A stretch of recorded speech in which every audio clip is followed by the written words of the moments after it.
A woman has been shot dead in Minneapolis by ICE agents. This is during a raid. The incident took place during the immigration crackdown, and the Trump administration has now confirmed the shooting. The DHS called the woman violent rioter. Officials say that the vehicle was used as a weapon and she attempted to run over the police officials. Domestic terrorism is how they have described it, but these are very dramatic visuals that have come in of an ICE officer firing at a woman. This is when the crackdown was taking place. My colleague Rishabh joins us on the broadcast with the details. And Rishabh, there are very disturbing visuals that show the ICE officers shooting the woman. Any information coming in on how it escalated to such an extent? Was the woman armed? What are the details of the shooting? Well, as of now, whether the woman was armed or not, it is yet not clear. The video clearly showcases that the ICE officials were approaching the woman when she started driving off. And that's when things got escalated, things got heated up, and ICE officers opened fire, shooting her down. What we're given to understand, there are multiple versions to it. Many suggest that ICE officials were not professional. They didn't even allow the physicians to look at the woman when she was initially injured by the gunshot. But, the ICE officials say that there was a threat to life of officials, and that's why the gunfire was opened. As of now, there are varying reports. The Minneapolis mayor has categorically said that ICE officials will have to leave Minneapolis. Will have to see now things how it. Remember the federal as well as the state administrations have been at loggerhead because of the ICE officials at many times. Okay, all right. So we see from the visuals that there were many people present there as well. And Rishabh, there has been a lot of criticism of the ICE crackdown. Previously as well, multiple questions being raised, and this is a case where a life has been lost as well. Now, the Trump administration has even gone on to say that this was domestic terrorism, and confirming that the ICE officers were conducting these operations where the woman started attacking them, and that's why they retaliated. But the ICE operations of the Trump administration itself have come under a lot of criticism.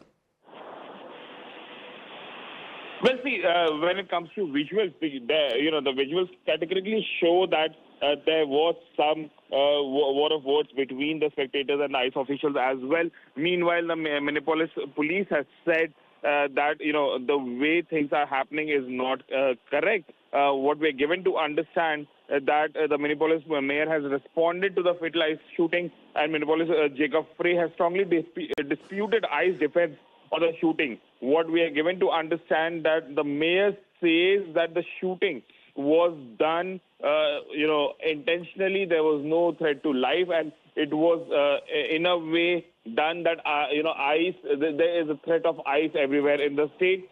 The mayor has categorically dismissed the defense coming in from the ICE. Okay, so the defense is coming from ICE. They have said that it is domestic terrorism, saying the woman had attacked the ICE officials and that's why it happened. The federal agents shooting and killing the woman during this large-scale immigration enforcement operation. This is in Minneapolis, and there is a lot of criticism coming in as well. Multiple Democrats have come out calling this out and saying that the victim was a legal observer of action by ICE, the Immigration and Customs Enforcement of the Trump administration, which has sent a surge of agents into the city in the recent days. We've seen multiple such incidents that have come in. With that, we get you more breaking updates now coming in. The Minneapolis mayor has responded to the fatal ICE shooting. The mayor strongly disputing ICE defense of the shooting. So while the Immigration and Customs Enforcement, otherwise known as ICE, has said that the woman was indulging in domestic terrorism and attacking the ICE officials, the mayor has completely denied it and offers a completely different take to what actually happened. So there are multiple versions. Listen in.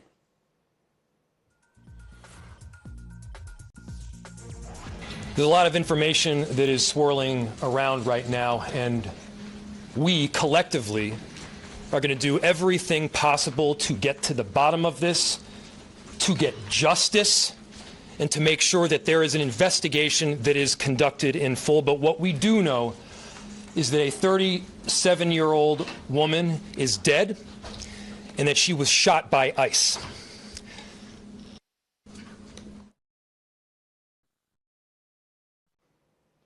So these are the visuals, dramatic visuals from the spot, and you can see multiple people here in the area as well. In fact, one of the eyewitnesses has also spoken up and has also denied what the ICE agents have said completely, going on to say that she was in the car, yes, but she was trying to turn around. The ICE agent was in front of her car and he pulled out a gun and put it right in and then pulled the trigger.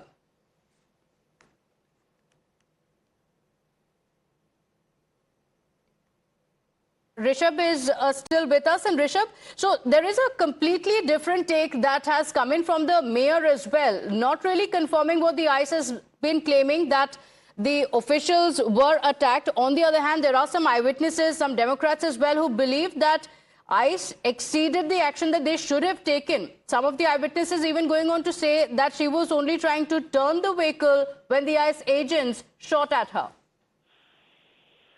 Well, definitely. You know, talk about the eyewitnesses' account that are coming in.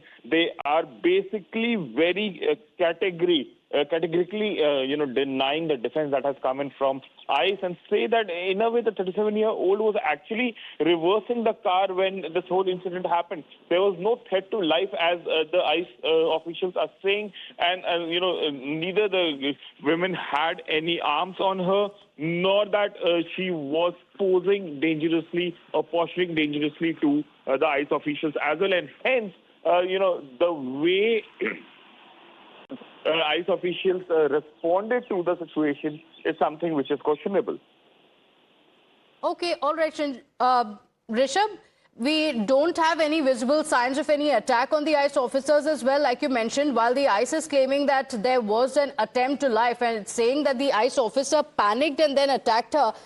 That is not really seen in the visuals, because the visuals actually show her backing away. There are no visuals available for any injuries that have been caused to the ICE officer as well. And this was multiple immigration officers against one woman that they were trying to target.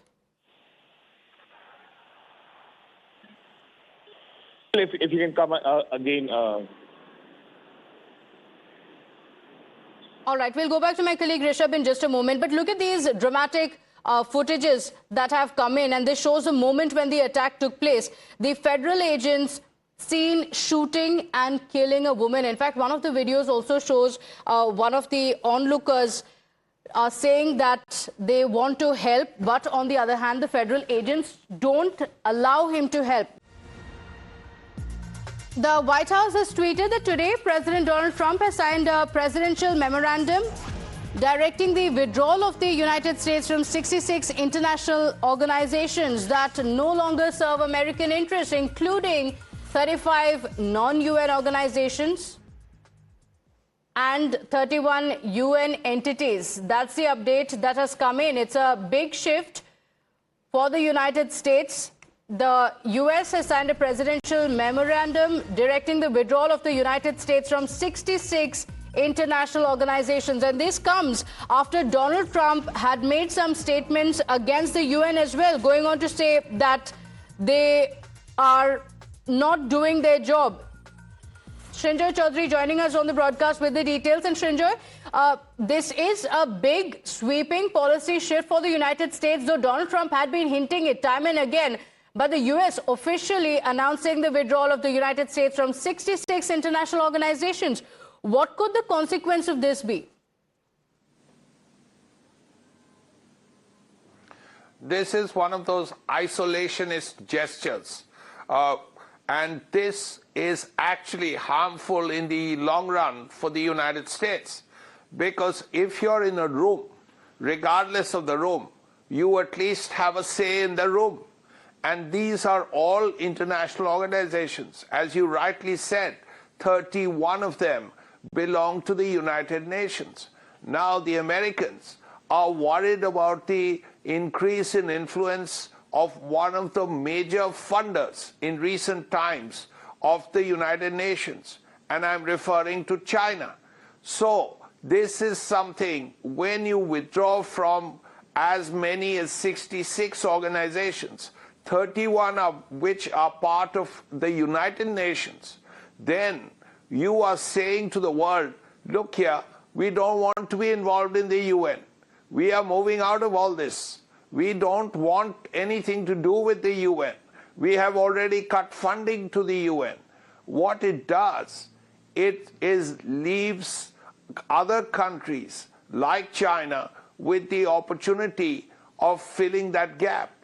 And when another country fills that gap, it takes over at least some of the power that the organization has. It takes over, or it gets some of the goodwill that this organization emanates. So as a result, it doesn't benefit America at all, possibly in the long run. What it does in the short run, sure, you don't have to send people to some organization, you can use them deploy them in different places, all of that. But that international goodwill levels come down. And when it comes down, someone else is there to fill the gap. Okay, all right. Let's see how the UN and the other international bodies as well as the other countries are going to react to it. Srinjoy, thank you for joining us with those details.